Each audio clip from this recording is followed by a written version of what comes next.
Hi, Leo rising sign. Here is your weekly forecast starting on the 16th of March until the 23rd of March. This is a very interesting week.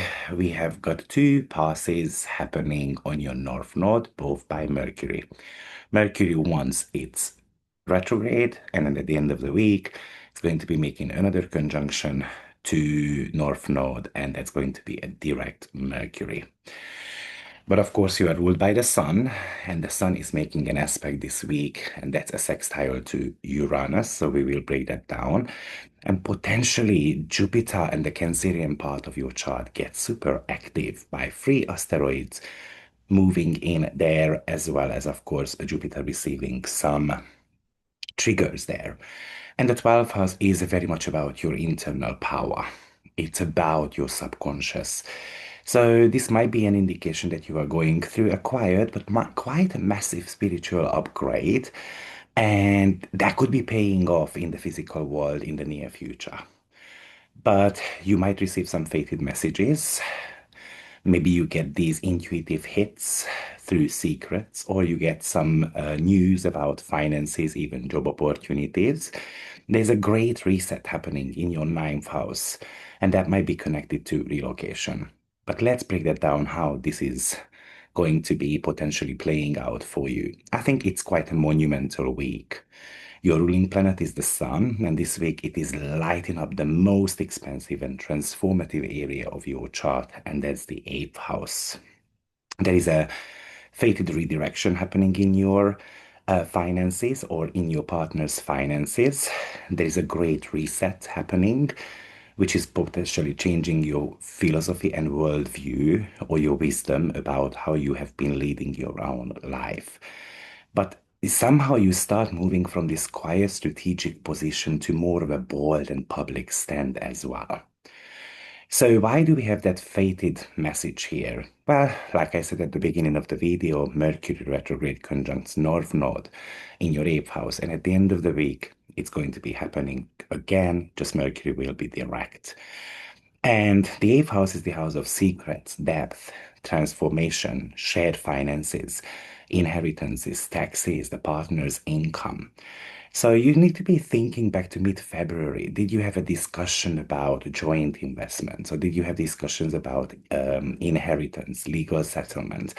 Or have you been working through kind of a private emotional matter, something that might have gone a little bit quiet? This topic can return to you, but with a bit of a twist.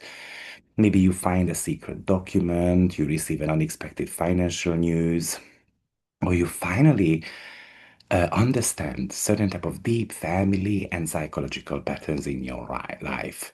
And this wouldn't be just a random piece of data, it would be a redirection. Like which way to put your own power, where to discover that power within yourself. I think you are being asked to face a deep truth as well, and something is gonna click within you. And that click is going to tell you, kind of like, it gives you an aha moment. Ah, that's why things happened. That's exactly how things have gone down. And that's the reason why they happened. So you can have these aha moments. Now, that sun, which is still in your eighth house, making a sextile to Uranus. But on the very same day, Venus and Jupiter are squaring as well. And Isis Apollo enters Cancer too, which is your 12th house. So I think that Sun and Uranus sextile can give you a visibility, can give you visibility especially connected to career, or you are ready to transform your career somehow. It's an unconventional insight most likely that you might be sharing with others, or it's a private realization how you should be acting on something professionally. You can even get unexpected attention from authority figures as well, or it might be a genius career move, something that is kind of like hitting you intuitively, and in the future it can pay out pretty well. Now, you might want to be watching out for impulsively oversharing with others, because Venus, is in the house of truth, squaring Jupiter in the 12th house, which is the house of secrets. So you might feel so right about something that you reveal too much information about the private matter. You make a bold public claim before it's verified, and then, someone can call you out on that. So this is still an invitation, at least on these days, to maintain your mystery a little bit. Your wisdom is definitely powerful right now, but maybe you don't have to over explain it. You don't have to kind of prove that you are right. Just let it go, because some people would potentially question you about that. Now, Isis and Apollo entering your 12th house, and that's the restoration of your spirit. Apollo shines a light on your deepest subconscious blocks, and Isis helps you to reassemble these psychic gifts, your psychic health. Maybe after a period of feeling spiritually scattered or not being able to pay close attention to your everyday matters. This can become overwhelming though, but I think it is giving you a massive increase of sensitivity as well, so you can have really great psychic downloads. Even Eros enters Cancer this week as well, and he's the asteroid of passion. So you can feel again that more intense surge of spiritual vitality. You can become passionate about, let's say, astrology or certain type of healing methods as well. Or maybe you are very passionate about a private but very creative project, like a meditation practice or something that you truly enjoy doing. It's kind of like being in love with the vision you are building behind closed doors. And this is not about seeking public approval right now. You are having to fuel your own inner fire. And this is quite a magnetic energy, actually, because expect your dreams to be incredibly vivid or for your intuition to be incredibly reliable. And of course, it can increase your desire as well to be a little bit more in solitude. And Jupiter gets a beautiful trine from Mars as well, but it is connecting, of course, your 8th and 12th houses. So this is a powerhouse aspect. This is a transformative aspect. So if you want to get rid of certain type of bad habits, for example, this could be brilliant for that. Or you want to be decoding a secret, this could be brilliant for that. This is a quiet but abundant flow of energy. So if you have been waiting for financial support, you want to be having a closure connected to inheritance or a loan, or you're looking for these psychic breakthroughs, actually, this could be the day when it arrives. Mars is the planet of action, and now it's supported by this little quiet energy, or quite a huge, but quiet spiritual energy, a spiritual luck. It's something that you don't necessarily have to push.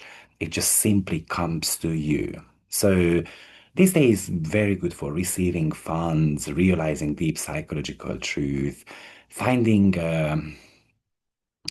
your own power, even finding investors, for example, for a dream of yours. But maybe this is about also having to rediscover your own talent as well. And I think once the sun moves into the sign of Aries, there's a turning point happening in your core beliefs. Of course, the sun is going to be joining Neptune and Saturn as well. So that's why we would call it as a great reset. And it's the reset of your entire worldview. Somehow you merging your spiritual and professional dreams, but with a touch of discipline, with a structured plan, with a commitment to actually live it.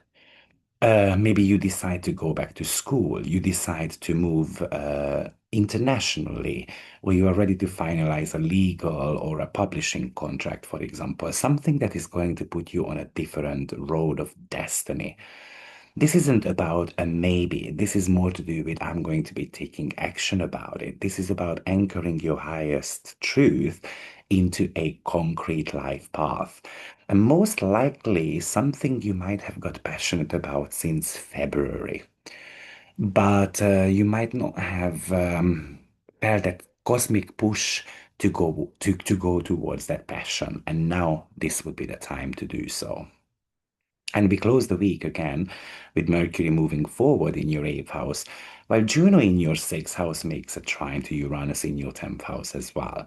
So that might be a fated news or a piece of information from the 17th somehow becomes solid, it becomes a signed agreement. So maybe you went to the bank, for example, on the 17th, and then you get the news on the 23rd. Juno is in your work house, so this might be talking to us about a professional commitment or a serious restructure of your daily workflow, of your own habits. It might be a career vision that you feel kind of like a calling towards. This is also about potentially liberating feeling because you are changing somehow your daily life to align with more of a professional calling. Like, I don't want to be doing work that only pays the bills. I want to find somehow comfort and fun in that too. So it feels like the path ahead of you is getting clearer, but you're going to have to put the right structure in place. I think you might have been doing a lot of psychological work the last 4 months, and maybe your own discoveries need to be now displayed. Hopefully, you have been working on repairing your kind of inner sanctuary, and then now you are ready to show the world what you are made of, basically. But I kind of see you, Leo, as a seer. And you're going to have to show others what you have become. So I really like that for you. Now, um, let me just remind you that it's beneficial if you listen to the general forecast as well and not just your own sign. And because I'm giving you the sensitive degrees there, and of course, I'm giving you additional information with examples which you might be able to put into your own chart.